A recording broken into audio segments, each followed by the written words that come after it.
लोकसभा मतदान 2024 अंतर्गत धाराशिव जिल्ह्यामध्ये स्वीप कक्षांतर्गत विविध उपक्रम मतदान जनजागृतीच्या अनुषंगाने राबवण्यात आलेले आहेत।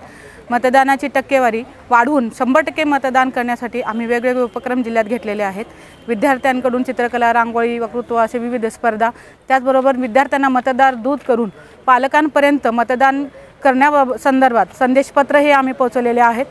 त्याचबरोबर सर्व चित्रकला शिक्षकांच्या मदतीने आम्ही पोस्टर स्पर्धा आयोजित केलेल्या आहेत। त्याचे पोस्टर्स आज आम्ही जिल्ह्यामध्ये प्रदर्शित केलेले आहेत। विद्यार्थ्यांचे जवळजवळ आज 200 विद्यार्थ्यांची सायकल रॅलीचे आयोजन करणार आहेत। हे मुलं सायकलवर सवार होऊन सर्व नागरिकांना संदेश देणार आहेत की तुम्ही मतदान करा।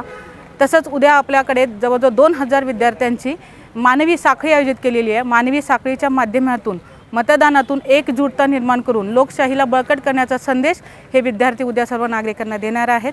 अशा पद्धतीने विविध उपक्रमातून आपण मतदान जनजागृतीचा संदेश लोकांपर्यंत पोहोचवत आहोत। पथनाट्य होत आहेत।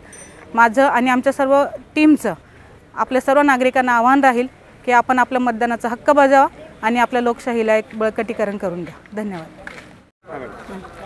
स्वीप कक्षा अंतर्गत आमच्या स्वीपचे जिल्हा नोडल अधिकारी मान्य मुख्य कार्यकारी अधिकारी श्री घोष सर यांच्या मार्गदर्शनाखाली, तसेच आपल्या जिल्ह्याचे मार्गदर्शक तथा मुख्य निवडणूक अधिकारी मान्य श्री कलेक्टर साहेब श्री ओंबासे सर यांच्या प्रेरणेने आम्ही हा स्वीपचा कार्यक्रम खूप यशस्वीरित्या आयोजित केलेला आहे। त्यामुळे त्या सर्वांचे आम्ही खूप खूप धन्यवाद मानतो।